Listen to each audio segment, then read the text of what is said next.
안녕하십니까. 이어서 경남 뉴스입니다. 함안의 한 마을에서 식수로 쓰는 간이상수도가 발암물질인 비소에 오염됐다는 소식 전해드렸었는데요.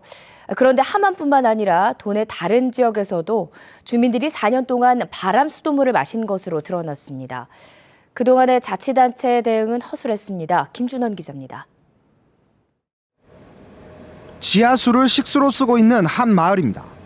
지난 2012년 경남보건환경연구원 조사 결과 이곳 간이상수도에서 기준치의 5배가 넘는 발암물질 비소가 검출됐습니다. 창녕군은 당시 여과시설을 설치했습니다. 하지만 낙동강유역환경청이 최근 이곳의 수질을 검사한 결과 기준치의 3배 가까운 비소가 또 검출됐습니다. 여과장치가 제대로 작동하지 않은 겁니다. 이장님이 이 정수기 달아놨다면 또 오래되고 이러니까 요금이 제법 많이 나왔던 모양이에요. 그러니까 자주 이제 이장님이 한 번씩 요금 때문에 한 번씩 끄더라고요. 밀양의 한 마을 식수원에서도 최근 기준치의 10배가 넘는 비소가 검출됐습니다. 올해 5월 새롭게 지하수를 팠지만 밀양시는 비소에 오염됐다는 사실을 몰랐고 최대 6개월 동안 주민들은 지하수를 식수로 사용했습니다. 70을 됐을게요. 먹거나 이거 수질이 안 좋다 하고 몰랐는데 그래 정수기를 넣는다 하는데 와다놓고 그 비소가 나와단다 이렇게 하면 되겠습니다. 경상남도는 간이상수도 관리를 해당 시군에 떠맡기고 있습니다. 3,236개소가 있습니다. 그 많은 숫자를 전수조사 지시를 내렸습니다. 마을 이장들은 몇 개 내놨는데 이장님들이 보통 75세 연로하신 분이기 때문에 교체가 어려웠어. 현재 경남의 농어촌 마을에서 간이상수도를 식수로 사용하고 있는 주민들의 수는 모두 25만 명에 이릅니다. KBS 뉴스 김준원입니다. 대우조선해양노동조합이 채권단에 자구계획 동의서를 제출함에 따라 대우조선 사태가 고비를 넘기게 됐습니다.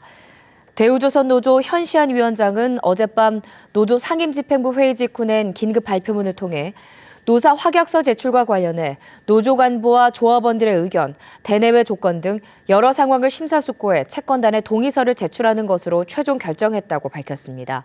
또 7천여 조합원과 5만여 전체 구성원의 생존권을 위해 뼈를 깎는 심정으로 결단을 내릴 수밖에 없었다며 어떠한 경우라도 현장의 구조조정은 없을 것이라고 밝혔습니다. 경남도청 서부청사 개청을 앞두고 진주 구도심 공동화에 대해 공방이 일고 있습니다. 빨리 대책을 세우라는 입장과 진주권 개발 발목 잡기라는 의견이 맞서고 있습니다. 송현준 기자입니다. 혁신도시가 들어선 진주시 충무공동은 지난해부터 입주가 시작돼 5,700여 명이 신규로 전입을 했습니다.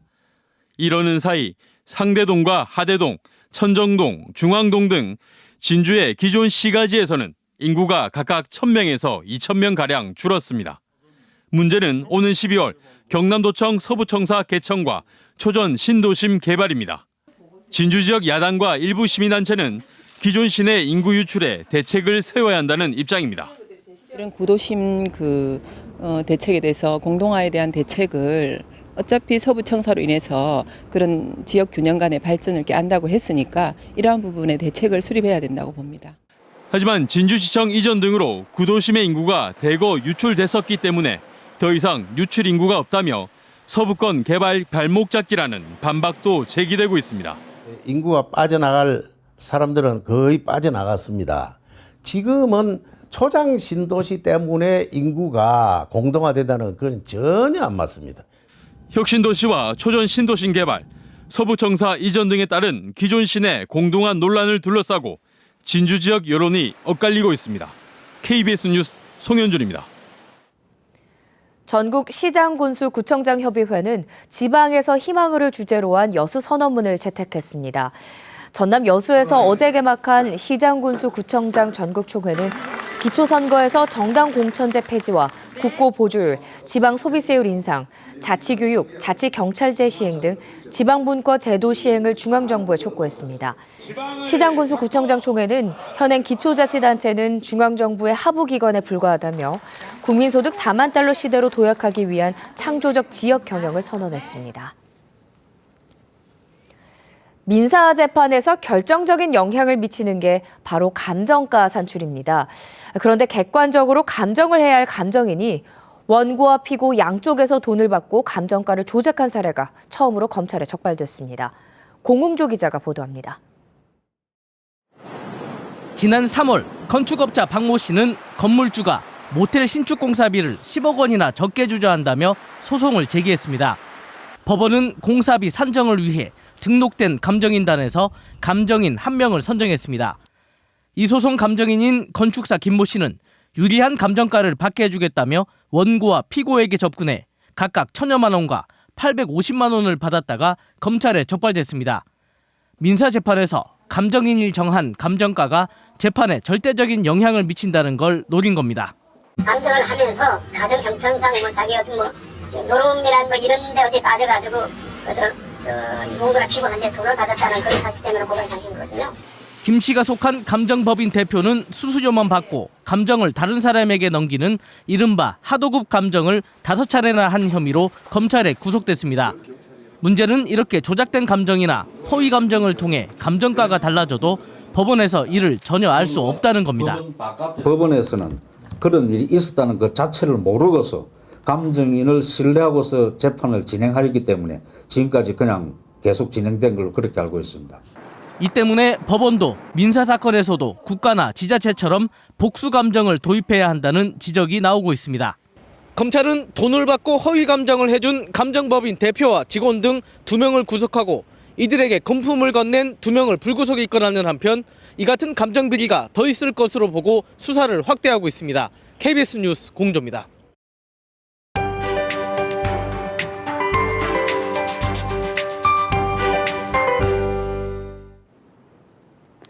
오늘 출근하실 땐 우산 꼭 챙기셔야겠습니다. 현재 일부 내륙과 해안 지역에 비가 내리고 있는데요. 점차 경남 모든 지역으로 확대되겠습니다. 또 이번 비는 강한 바람을 몰고 옵니다. 여기에 돌풍을 동반한 천둥, 번개가 치는 곳이 있으니까요. 안전사고에 주의하시기 바랍니다. 강수량은 최고 30mm로 많지는 않겠습니다. 하지만 비가 그친 뒤 한층 더 쌀쌀해지겠고 내륙을 중심으로 낮 기온은 17도 선에 머물겠습니다. 오늘 아침 대체로 13도를 웃돌면서 어제 같은 시각보다 조금 늦게 출발합니다. 한낮엔 19도 안팎으로 예년과 비슷하거나 조금 낮겠습니다.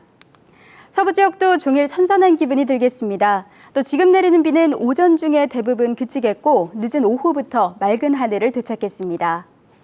바다의 물결은 남해 동부 먼바다에서 최고 4m로 매우 높게 일겠습니다. 주말까지 더욱더 쌀쌀해지겠습니다. 낮 기온도 점차 내려가면서 한낮에도 선선하겠습니다. 기상정보였습니다. 합천군이 오는 2020년까지 쌀 공동 영농 조직인 근력공동체 10곳을 육성합니다.